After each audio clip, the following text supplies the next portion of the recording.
just live. Don't just live. Don't just live. Live with passion. Welcome to Live with Passion. I'm Father Cedric Bizania, and I'm so glad that you tuned in because I'm going to talk about passion. Please listen to this gospel from Luke chapter 5. Very familiar gospel. While all the people pressed around Jesus to hear the word of God, he was standing by the Sea of Galilee. And there were two boats there. And the fishermen had got out of them and they were washing their nets. Getting into one of the boats that was Simon Peter's, he asked him to put out a little from the land, and he sat down and he taught the people from the boat. And when he had ceased speaking, he said to Simon Peter, "Put out into the deep for a catch." And Simon answered, "Master, we've toiled all night, and we've caught nothing. But at your word, we will lower the nets." And when they had done this, they caught such a great catch of fish, their nets were breaking. And they beckoned to the partner in the other boat to come and help them. And they filled both the boats, so they began to sink. The gospel of the Lord. Praise to you, Lord Jesus Christ. I want to challenge you to launch out into the deep, to lower your nets for a catch. You see, Jesus is always inviting us to leave our safety zone, to try new things, to risk, to be daring, to be bold, to be courageous, to push our boundaries, to get in over our head, to be courageous, to be brave. I remember one of the first times I ever decided to preach without notes and just walk around and proclaim the gospel from memory and go forward and risk and get away from the pulpit, because I know that that engages people. I remember the first time I did that night I had a dream, and it was about scuba diving. And I was way down deep, and I had no oxygen, and I was afraid, and I began to panic. Well, that's what going into the deep means, that you risk. You leave your safety zone. It's dangerous in the deep. You get in over your head. But I found out something. When you go into the deep, the Lord goes there with you, and He will help you. Even though you're afraid, even though it's scary, even though it's dangerous, God will help you. And I want to push you to go into the deep. That's exactly what Jesus did with Peter. He pushed Peter to go to a place that he hadn't been before. He said, "Launch out into the deep for a catch." Now, Peter was a fisherman. His companions were fishermen. They knew how to fish. And Jesus was telling them to do something that they weren't used to doing, to go to another place, to go where it's scary, to go where it's dangerous. And then they caught so many fish that the boat started to sink. And that's exactly the way it is in our life. When we take chances, when we're bold, when we're daring, when we live passionate lives, we get an abundance. We get blessings untold. Things start to happen in our lives, opportunities and blessings that we never could have dreamed. And so I want to push you to live with passion. I want you to live a passionate life. Look at Peter, for example. We'll continue with him. Peter continued to be pushed by Jesus in his life. This was just the beginning for Peter. He was told to go out into the deep. Then all during his life, Jesus kept pushing him to more and to more and to more.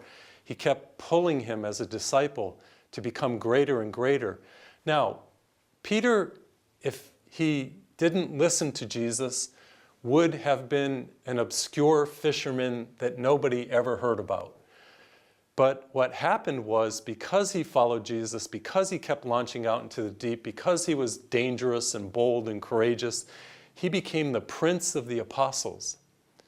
I've studied in Rome, and of course the center of Rome is the great St. Peter's Basilica, the largest church in the world. Bernini's columns, Michelangelo's works, millions of pilgrims come there every year. Traditionally built right over the site of St. Peter's bones. I've been down beneath, it's called the Scavi Tour. I've seen St. Peter's bones underneath the altar. And it's interesting, right above right outside in St. Peter's Basilica, right outside in the square, there's this big, huge statue of the Prince of the Apostles, St. Peter. And then, of course, inside, you can see a statue of St. Peter. It's in bronze. So many people come up to that statue and touch its feet that the feet is actually worn down because so many people have touched it. So what I'm trying to say is that he could have been an obscure fisherman that nobody ever heard of or nobody ever knew about, and instead, he has become one of the most venerated people that ever lived. The Prince of the Apostles, wrote 2 of the books of the New Testament. Peter, the great first pope. And it's all because he launched out into the deep. And that's, in minuscule, that's exactly what happens in our lives. When we follow Jesus, when we risk, when we obey, when we're brave, when we're bold, when we do uncommon things, we can live a life of significance and live a life that will bear fruit, live a life that will be overflowing and abundant. Our boats will sink as you will. Our nets will break with the goodness of God. But we can't just be sedentary. We can't just sit there. We can't just wait for things to happen. We have to be passionate and obedient and surrendered and proactive and follow Jesus the best we can. I love, there's a song called by Celine Dion, one of the greatest singers alive. And she sings the song, "What do you say about taking chances?" I love that. And she continues, "What do you say to jumping off the edge? What do you say? What do you say?" And that's what I'm trying to push you to do today. What do you say about taking chances? What do you really want in your life? What do you really want from life? Jesus is calling us to more, to a passionate life, to a life extraordinary and significant and uncommon. Discipleship isn't just all about going to church. It's about bearing fruit. It's about having a life that is significant, a life that impacts people, a life that makes a difference. And I want to push you over the edge to take chances in your life, because the truth is, because I know that I air in many different channels, TBN and Catholic affiliates and other secular stations, the truth is some of you are being called to serve God as a priest, sister, or a religious, but you've been kind of hanging back. And really, you must be proactive. You have to make a move. And some of you have been called to start a prayer group or a Bible study group, and you're afraid. Well, I was afraid when I first sensed a call from Jesus. I was afraid to become a priest, to become a religious.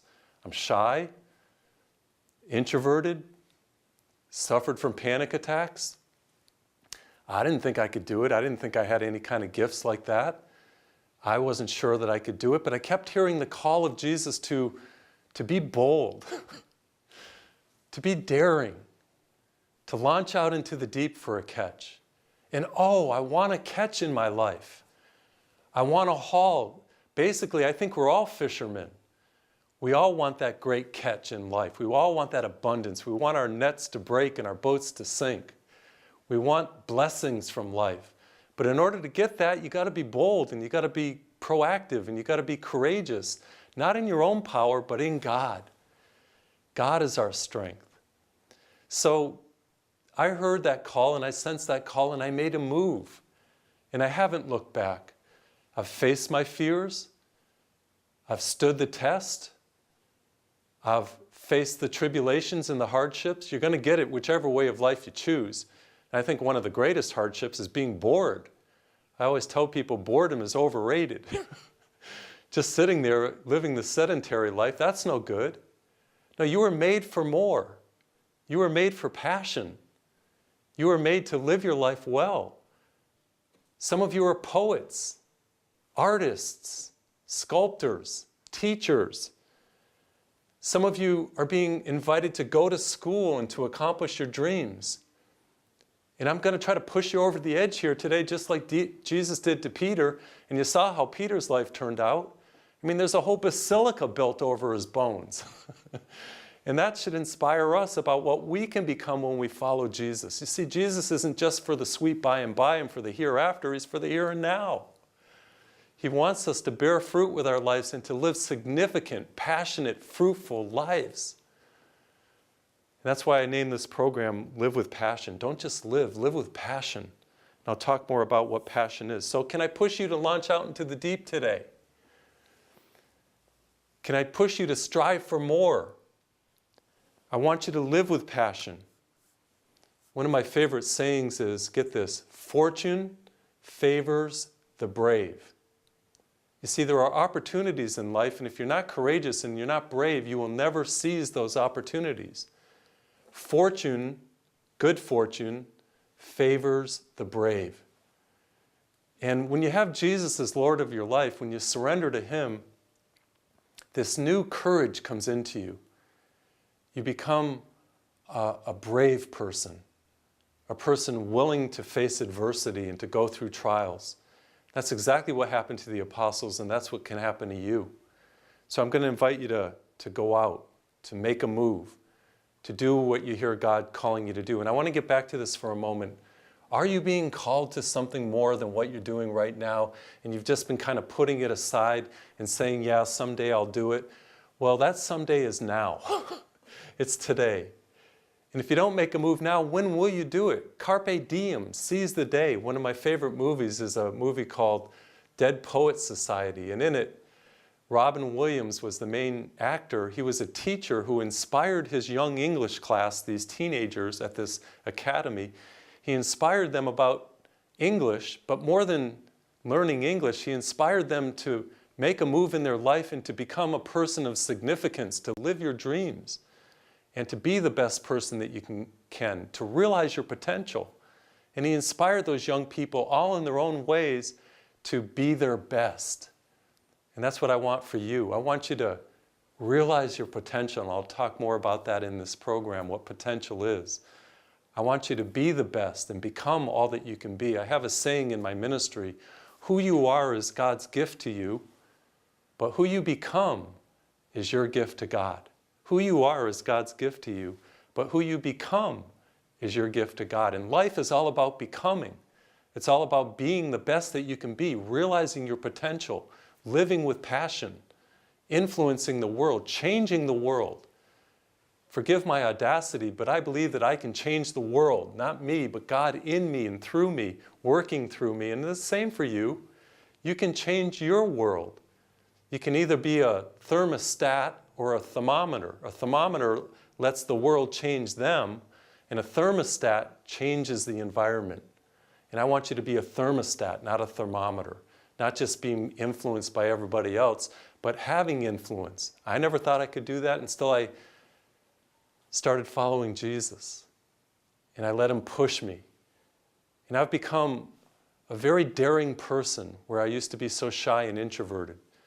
Very bold, preaching in front of thousands, preaching now on TV and radio, writing books, trying to help people to be the best that they can be. And you can do the same in your own world. So, is God calling you? And I believe He is. He called people all throughout the Bible, Jeremiah, Moses. He called Mary. He called Paul the Apostle. So many different people, and those are all examples for us. Because He's calling us in our generation today to make a difference. At such a time as this, in this generation, to make a difference. I remember, as I said, one of my first homilies, and it was at CTU, Catholic Theological Union. That's where I went to the seminary. And one of the first homilies that I gave, it was in front of all these influential people, all my teachers and formation directors and all the students and different people that were there. Well, anyway, one of the first homilies that I gave, I flopped. Got real nervous and I was scared. You know, I'm launching out into the deep and everything, and I felt like I was sinking, like Peter. And by the way, Peter, and I just sang his praises a little while ago, Peter was the only person we ever know in the history of everybody, the billions of people who ever lived, the only person other than Jesus who walked on water. And he walked on water because he got out of the boat. The good thing about Peter is he had some courage. Maybe that's why Jesus chose him. He had boldness. And when Jesus told him in the midst of the storm to get out of the boat, he got out of the boat and he walked on water. And granted, he sank, but Jesus grabbed him. But at least he got out of the boat. And that's exactly what Jesus wants from us, to get out of the boat. So I got out of the boat. And there I am in front of all these people with all these degrees and PhDs and scholars and teachers and all this different thing. And I got up there and I bombed. Well, I'll never forget one of my classmates, one of my good friends. He came up to me after and he said, Cedric, wasn't your best, but he said, I saw potential in you. And I thought to myself, wow, he saw something in me. Even at my worst, there was something in me, potential. One time I was in an English class, this is way back in the 6th grade, and my teacher gave me a book, and it was called Great Expectations. And I realized the book, he didn't give it to anybody else, he gave it to me. And I realized that the teacher was telling me, metaphorically, symbolically, by giving me that book, that he saw something in me, and he had great expectations. Sometimes we don't see the goodness that's in us. And other people do, though. They see the potential. They have great expectations for us. And that's exactly how God looks at us. Sometimes you look at yourself and you say, I don't see a whole lot. I don't know if I could lead a Bible study group. I don't know if I could do a prayer group. I don't know if I'm called to be a priest or a sister. I just think that I don't really have much to give. Well, that's not the way God sees you, because God created you. And when you think about yourself that way, in a demeaning way, in a way that is self-deprecating, then what you're doing is you're really not giving thanks to God. I remember I read a book by John Maxwell, and he said in this book, actually the name of the book was, Sometimes You Lose and Sometimes You Learn. That was the name of the book. Actually, the name of the book was Sometimes You Win and Sometimes You Learn.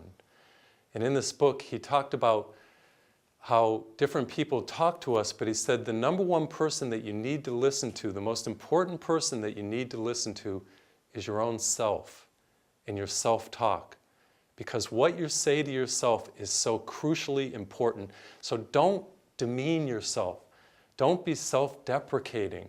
Rather, you must say good things about yourself, like, I am anointed, I am in the image of God, God lives in me, God's going to work through me, I'm more than a conqueror, I can do all things through Christ who strengthens me. These are important things.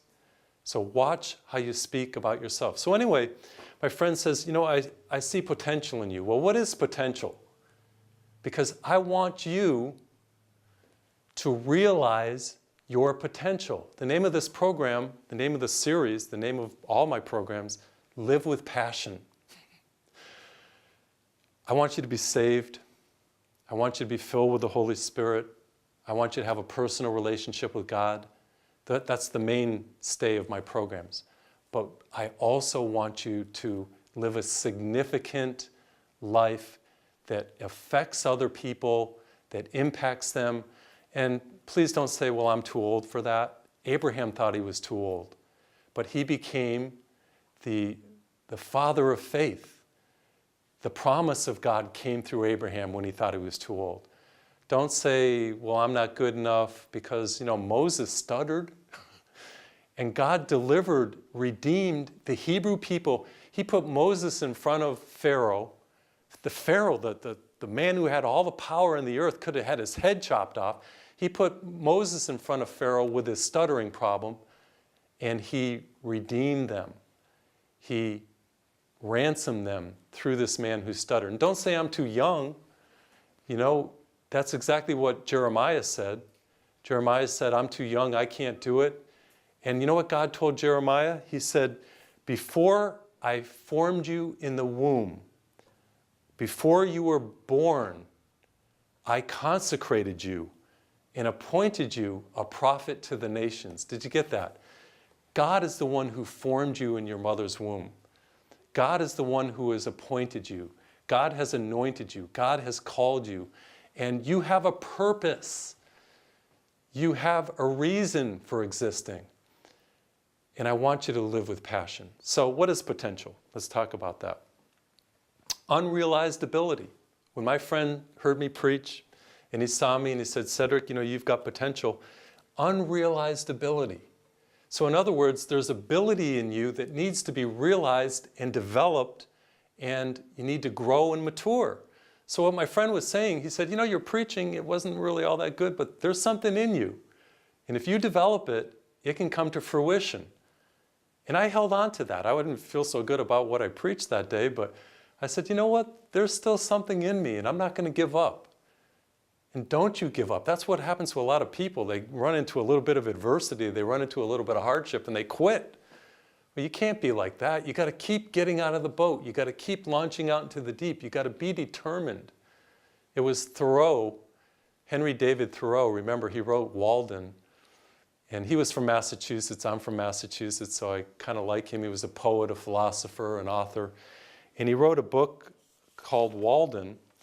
And in that book, he said, most men live lives of quiet desperation. And somebody else said that he continued in this way. They go to their graves with their songs still in them. Wow. Instead of living a life of desperation, live a life of determination. That's the way you got to be. You have to realize that you can't just give up when you run into adversity, or if you're a little bit afraid, or if you're not all that courageous. You got to keep trying. If once you don't succeed, try again. And that wasn't the only time, by the way, that I bombed in my preaching. I've had times where I lost my spit, that my legs were shaking, that just didn't go all that well, that I'd forget things and things wouldn't go all that well. But I didn't give up. I was convinced that God had anointed me and appointed me and called me, and that God is with me. And what God is looking for is some determination so that you can realize your potential. Don't you understand that deep within me and deep within you, don't you want to fulfill your potential? Don't you want to become all that you can be? Don't you want to live your life abundantly and be all that you can be? That's why I'm trying to push you over the edge to get you moving. I don't want you living the sedentary lifestyle. I want you to be proactive and determined and live a life that is significant. So potential, it has to do with being developed, qualities in you that need to be developed. You do that by education, of course, but you do that by stepping out, by risking, by daring. As the Celine Dion song said, what do you say to taking chances? Take chances in your life. Launch out into the deep. So I thought to myself, he saw something in me. God has made me. God has great expectations for me. I'm going to keep trying. I read a booklet by Norman Vincent Peale. You know Norman Vincent Peale. He wrote the great book, The Power of Positive Thinking. Nothing wrong with that, about being positive. Well, he also wrote a little booklet called Expect a Miracle, Be a Miracle. And in this little booklet, he talked about how we are all miracles.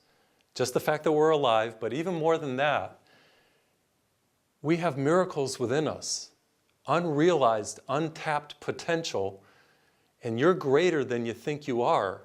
You just need to discover that. And he shared about how cows, for example, normally produce 600 pounds of milk in a year. The normal cow, 600 pounds of milk in a year, about 2 pounds a day. And he said one cow that he heard about, named Hattie, produced 44,000 pounds of milk in 1 year. That's like 100 times the normal rate. And he was saying that just as cows have potential, people have potential. And there's a miracle in you that needs to be discovered and to come out. There's a capacity in you to expand and grow and develop, and you are greater than you think. I think about Michael Jordan, for example. Michael Jordan, arguably the greatest basketball player who ever lived. Air Jordan. Nike has this thing where it's got the ball up there, and here he is. He defied gravity. Well, did you know that when he was a sophomore in high school, he didn't even make the varsity team? He was demoted to the junior varsity team because he wasn't good enough. Made him cry, made him do a lot of soul searching, but he came to realize that He had a gift, he had potential, it just needed to be worked on and developed. And as you know, Michael Jordan led the Chicago Bulls to many world championships and is arguably the greatest basketball player who ever lived. Air Jordan defied gravity. And in the same way, you have potential within you, not to produce milk, maybe not to soar and slam dunk a basketball, but to help people, to reach out in service, to be a leader, to make a difference.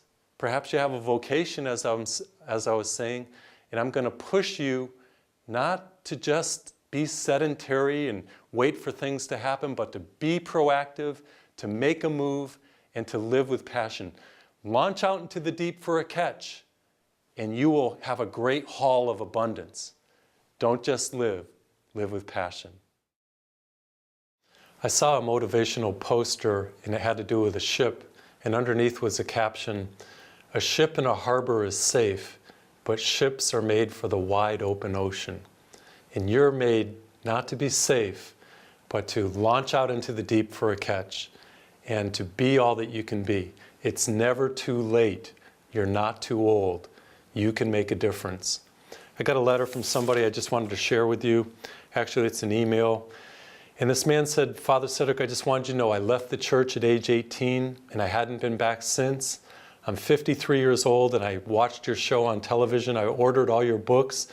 I'm now involved in my parish church, going to Mass, Catholic Bible study, which I love." Yes, that's called launching out into the deep. That's what this program is all about. Getting involved, making a difference, getting a personal relationship with Jesus. Just wrote a book called More Than Conquerors. It's about discipleship, and it will help you to follow Jesus in a close, personal way, more than conquerors. When you order my resources or donate to my ministry, you help me to reach out all around the globe with Live with Passion. And as you know, what I'm preaching helps people, makes a difference in their lives, and I pray that it blesses you. So call that number or write me at that address, or you can go to my website, and I pray that you won't just live, that you'll live with passion.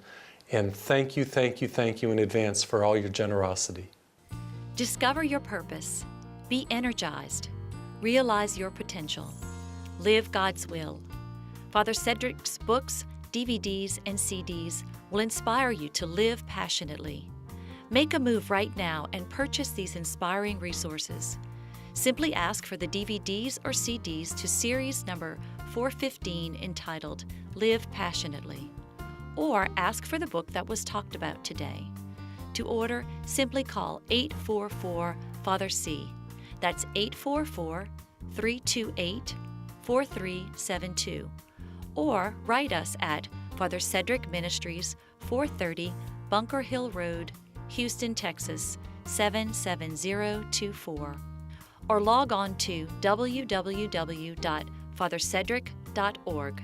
Today is the day to make a change in your life and to become all that you can be.